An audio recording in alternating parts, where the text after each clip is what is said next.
Olá, meu nome é Flávia Zibordi, eu sou nutricionista, sou proprietária da empresa Zibordi Consultoria em Alimentos e venho atuando nessa área de segurança alimentar há mais de 20 anos.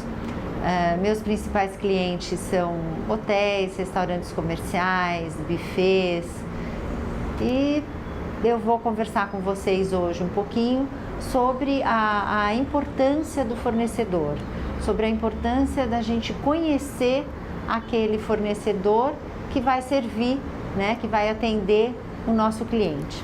Então, para a gente começar, o que é o ideal, né? É antes do estabelecimento contratar, né, fechar um contrato ou colocar no seu hall de fornecedores um fornecedor. A gente tem meio que um passo a passo para a gente poder tá fazendo essa homologação esta que é prevista nas legislações sanitárias, seja na legislação sanitária, na RDC 216, na CVS 5, na 2619 do município de São Paulo. Todas elas, em algum momento, elas fazem um comentário, né, da obrigatoriedade, da importância de conhecer o fornecedor, de ter um fornecedor homologado. A gente sabe que isso realmente é fato e é importante. Por quê? Porque a gente vive hoje num mundo que tem muita gente vendendo, mas nem todo mundo tem a qualificação necessária. Então, o primeiro passo, até para que o cliente não perca tempo, é a gente pedir a documentação, né? Então, antes de irmos até o fornecedor, é importante que ele solicite alguns documentos. Quais são esses documentos que são assim os documentos iniciais? Licença de funcionamento, manual de boas práticas, higienização de caixa d'água, controle de pragas. São alguns documentos que o meu fornecedor ele tem que ter. Se ele lida com alimento, ele tem que ter, independente do tipo de alimento, ele vai ter que ter esse tipo de documentação. Isso sem contar a questão de CNPJ, inscrição estadual quando aplicável e tudo. Essa documentação chegando passa para a área técnica, no nosso caso, né, passa para a gente, o departamento de compras encaminha isso para a gente e a gente dá uma olhada. Estando tudo ok, aí sim a gente vai para um segundo passo. Qual que é esse segundo passo? É a avaliação da mercadoria em si, né? O que eu chamo de avaliação gastronômica. Então, como é que isso funciona?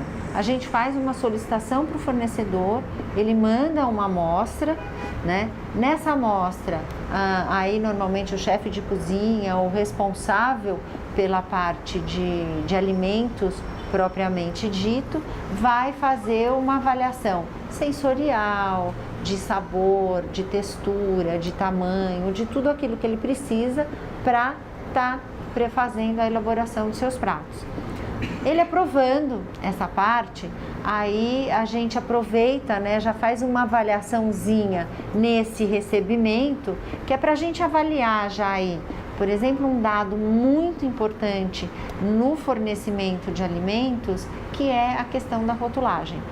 E é onde hoje a gente tem encontrado uma certa dificuldade, porque os fornecedores mandam, né, muitas vezes a mercadoria com rótulo incompleto, sem todos os dizeres que a legislação obriga, sem a questão do número de serviço de inspeção. A gente vai abordar isso um pouquinho daqui a pouco, de uma forma mais detalhada.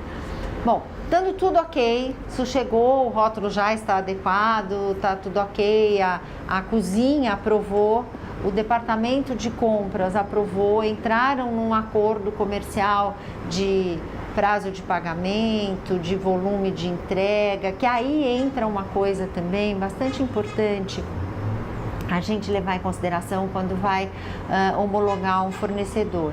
É ele entregar a quantidade que o estabelecimento precisa, a quantidade necessária para isso. Por quê?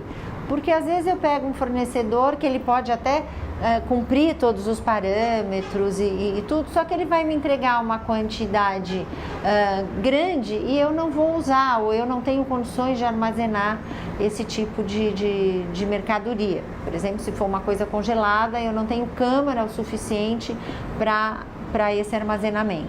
Então, isso é um dado bastante importante também.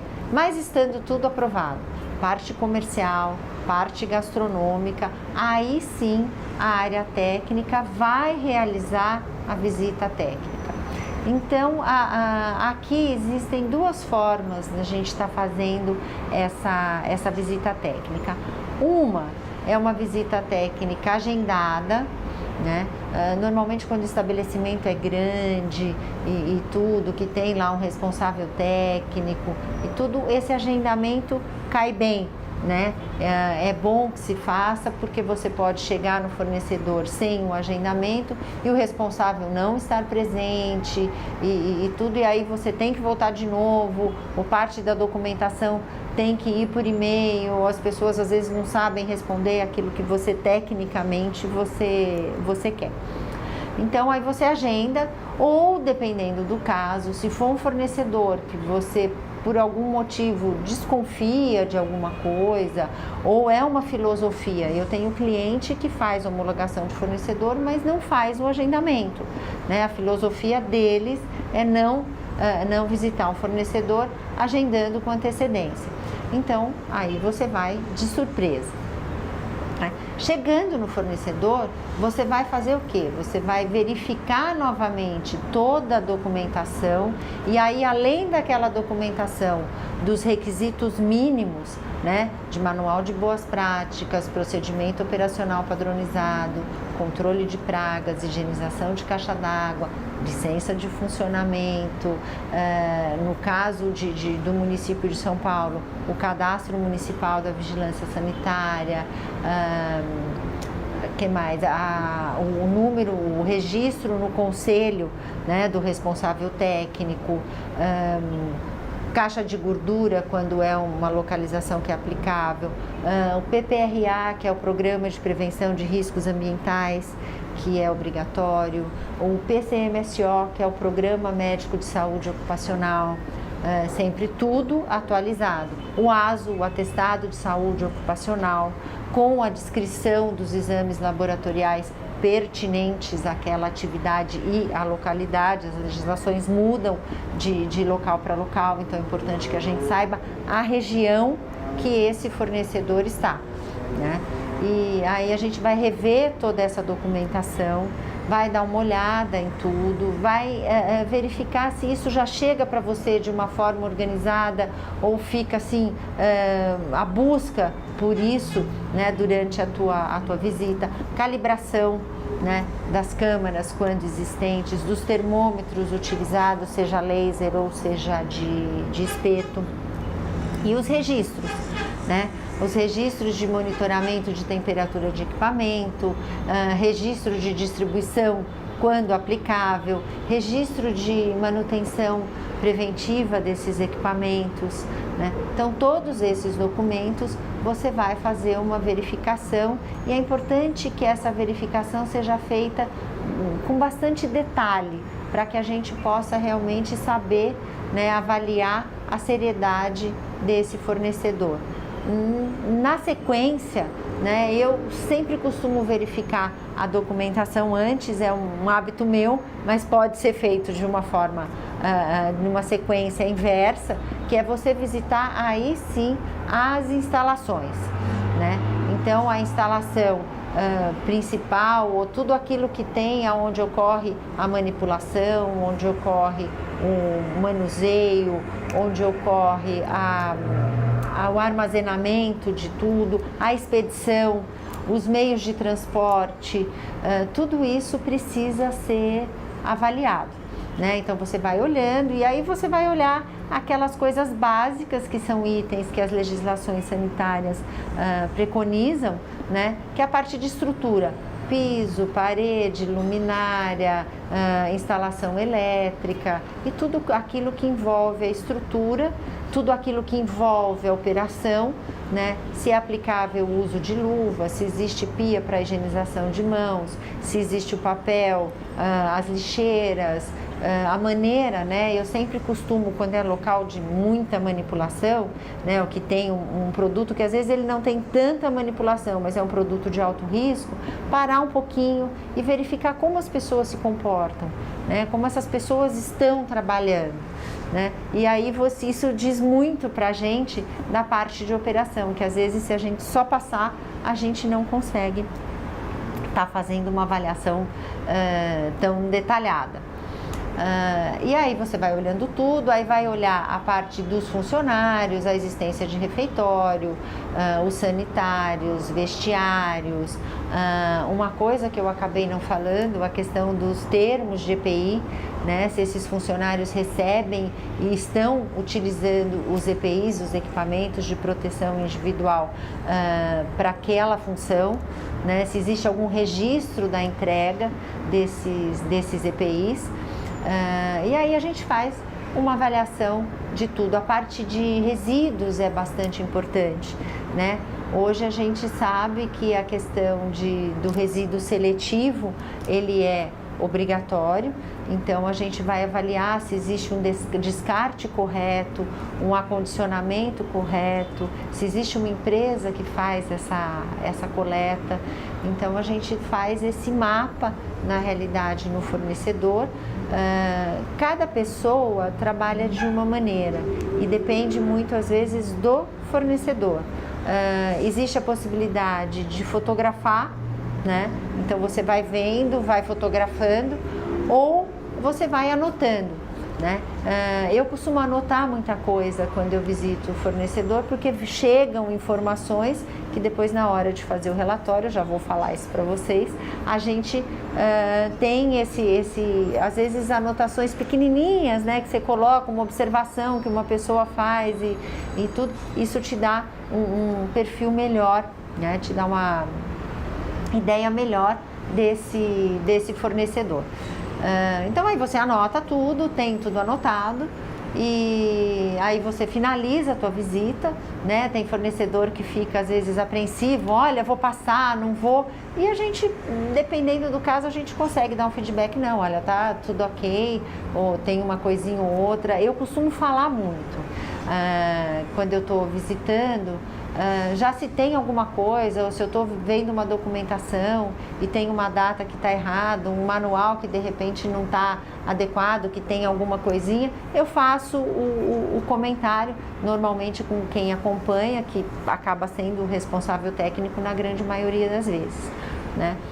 Uma coisa importante a gente está observando na visita técnica no fornecedor é a expedição, né? Então, se o produto ele é um produto refrigerado ou congelado, qual é o meio de acondicionamento dele e qual é o meio de transporte, né?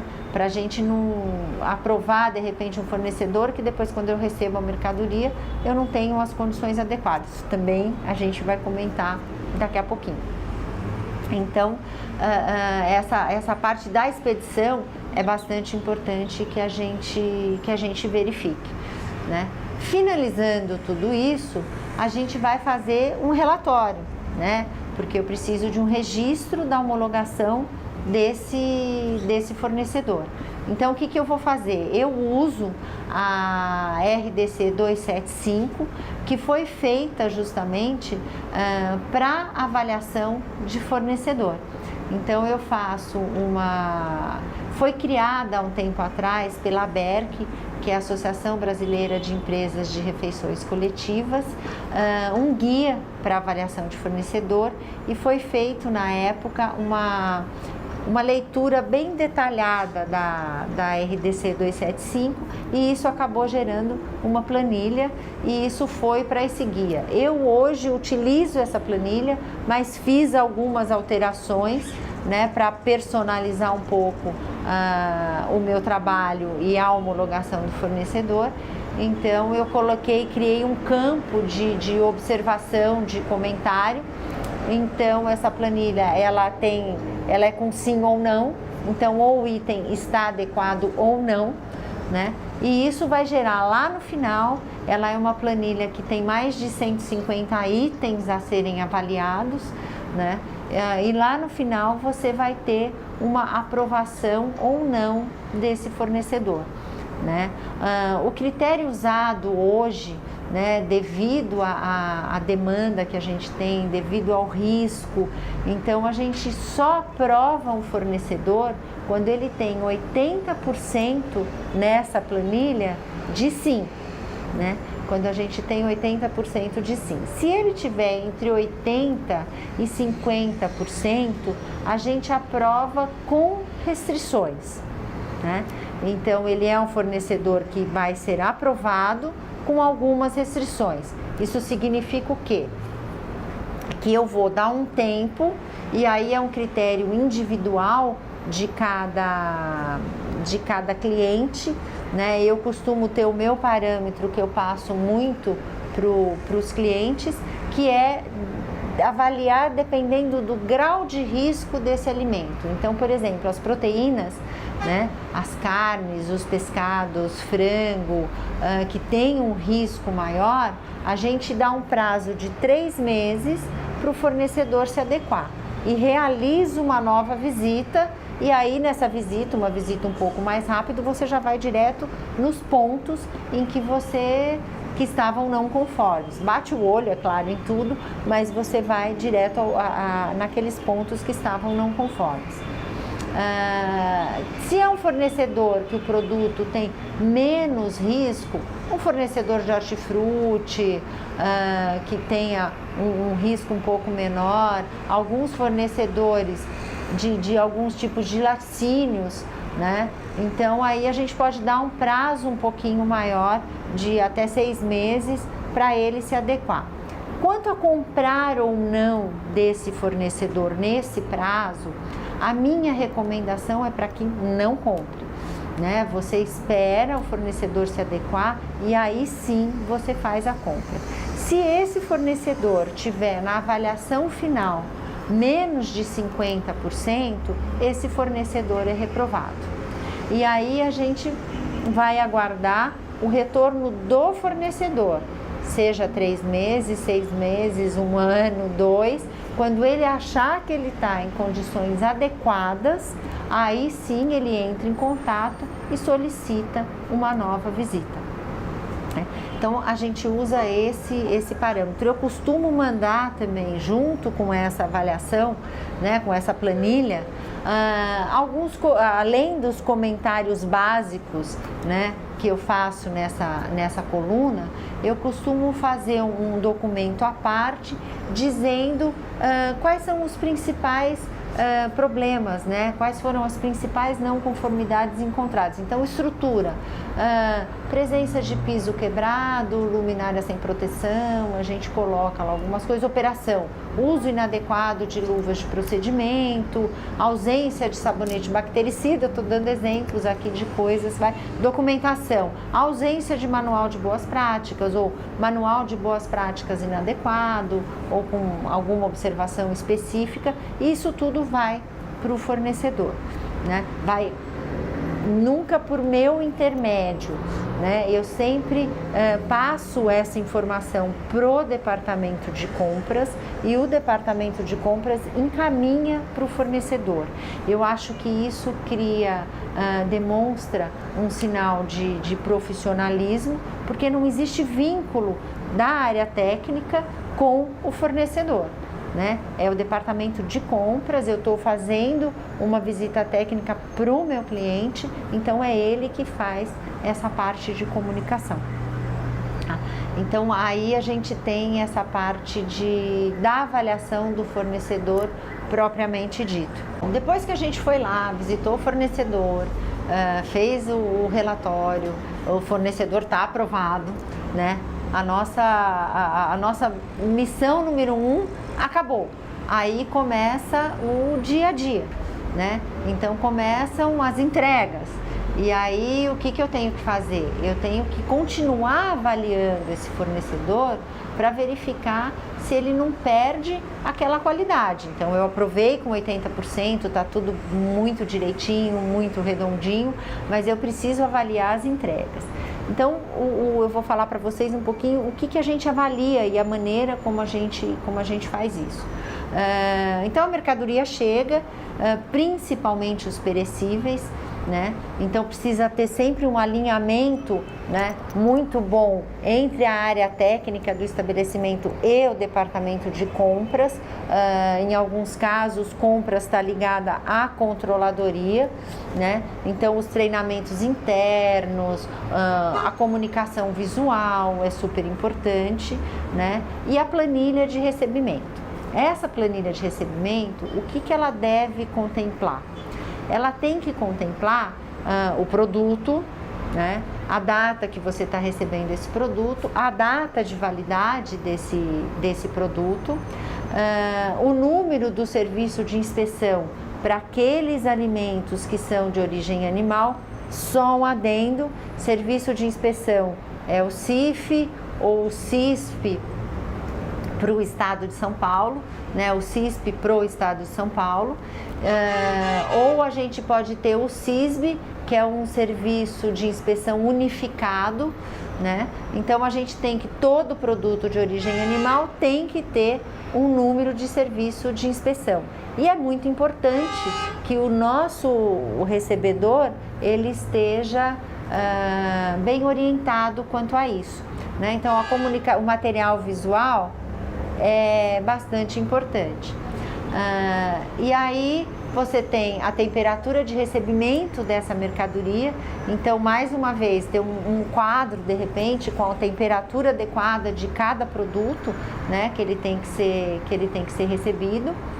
E aí a verificação do veículo que está sendo entregue, né, do entregador, né? Porque às vezes a gente vai visitar o fornecedor, está tudo muito bonitinho, depois o entregador chega de uma forma inadequada, então isso é bastante importante. Então são esses os itens, e sempre ter uma coluna para alguma observação, né, que possa existir. Então a gente preenche essa planilha, né? A pessoa tem ali no recebimento um termômetro, normalmente a laser, a gente usa pela praticidade, calibrado, né? E faz as anotações necessárias. Isso é muito importante porque nesse momento eu estou avaliando o meu produto. Então, se ele chegar, uma carne que tem que chegar a 7 graus e essa carne está a 10, está a 11, eu já estou com risco de multiplicação microbiana. Então, eu não devo receber.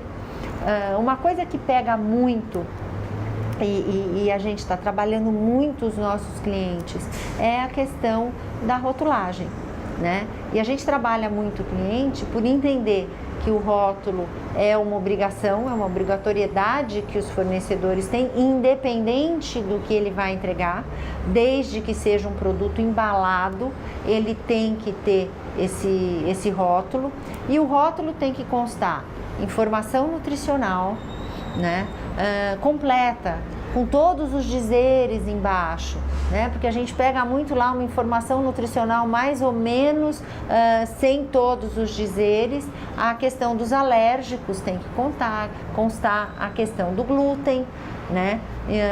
E a questão para os produtos, o prazo de validade, óbvio, né? Claro, a data de fabricação e validade da maneira como o fornecedor estabeleceu o critério para isso. E o número do serviço de inspeção para os produtos de origem animal.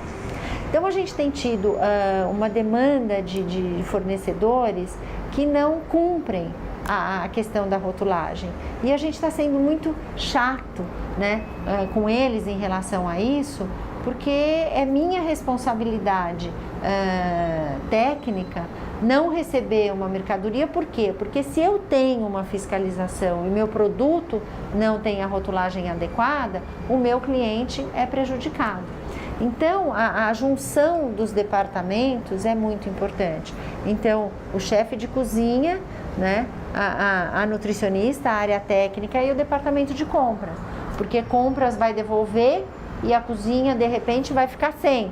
Aí a culpa é da área técnica. Então precisa ter uma união entre os departamentos, um trabalho realmente em equipe para que a devolução, os critérios sejam realmente estabelecidos de uma maneira que não haja prejuízo de ninguém. E passar sempre a informação, né? A gente não pode esquecer que a gente tem que passar a informação para o nosso fornecedor. Muitas vezes acontece, quando a gente começa o trabalho no cliente, a gente começa, se esse cliente não tinha já um histórico de controles, de verificação, de registro, a gente começa a cobrar tudo isso e muita mercadoria acaba sendo devolvida. E aí o fornecedor fala, pô, mas não estou nem sabendo que isso ia acontecer. Então o que a gente recomenda muito, né? A gente tem um modelinho de uma carta comunicado que quando a gente inicia o trabalho, para aqueles fornecedores que já existem e ainda não sofreram o processo de homologação, a gente encaminha dizendo que o estabelecimento tal, ele vai começar a fazer a verificação de validade, de temperatura, de entregador, tudo aquilo que é previsto na legislação tal e menciona, né, para que o fornecedor saiba e que se a mercadoria não chegar de maneira adequada, ela vai ser devolvida. Então esse é um critério que a gente usa para fazer também essa parceria com o fornecedor. Então da parte de alimento, eu acho que é isso, eu acho que a gente vai lá no fornecedor, faz a avaliação interna, né, os requisitos mínimos, vai lá no fornecedor, faz a visita e faz esse acompanhamento diário na entrega dessas mercadorias. Eu não vou devolver uma mercadoria se de repente o entregador não tiver tão adequado, mas eu vou ligar a luzinha amarela. Falar, olha, numa próxima vez a gente vai questionar sobre a idoneidade, na realidade, sobre a presença desse fornecedor no nosso quadro, né? Então, tudo precisa caminhar junto. Uma pergunta que sempre me fazem é como é que a gente faz com alguns fornecedores, principalmente frigoríficos e tudo, quando existe uma distância muito grande, né? Então, o que a gente faz? Se existe a possibilidade da gente fazer a visita, ótimo, a gente realmente vai. Se não existe, a gente procura checar a idoneidade desse fornecedor no decorrer do tempo, ou consultando clientes que ele atenda, verificando num primeiro momento toda a parte de documentação. Muitas vezes a gente pede esses registros, né, de controle de temperatura, de expedição e tudo a gente pede para que isso seja encaminhado por e-mail, né, para que a gente possa fazer uma verificação. E a gente realmente vai naquela questão de que é um fornecedor que não tem um histórico, isso acontece normalmente com fornecedores grandes. Aí a gente tem uma outra situaçãozinha, né, que acontece, que são os fornecedores muito pequenos, né? Um exemplo, por exemplo, um fornecedor de salgadinho, que faz um salgadinho maravilhoso, mas que é uma microempresa, a pessoa está começando e tudo. Então a gente faz a mesma visita, solicita os mesmos documentos e tudo. O que a gente faz é que em alguns casos a gente passa algumas orientações mais detalhadas para que eles se adequem, né? É uma forma da gente estar contribuindo para que o nosso fornecedor pequenininho cresça também e possa estar atendendo. É uma oportunidade na realidade, então a gente não fecha. Eu não quero que quem estiver ouvindo fala, pô, mas eu sou pequeno, não vou ter. Não, vai ter sim, a gente vai, desde que existam os requisitos mínimos e condições mínimas internas durante a visita, da gente avaliar, não, a pessoa está bem, está em ordem, está fazendo, mas tem uma falha aqui, uma falha ali, um dado de rótulo, porque a pessoa não sabia, o seu responsável não verificou, a gente passa isso de uma forma detalhada. Eu gostaria de passar para vocês a importância de estar fazendo, espero que eu tenha sido bem clara nisso, que é muito gostoso, é muito importante que a gente faça a homologação dos nossos fornecedores, dos grandes e dos pequenos, e que a gente ajude os pequenos. E queria passar para vocês o meu contato, caso vocês tenham alguma dúvida, seja um colega, seja um fornecedor, seja um cliente, né?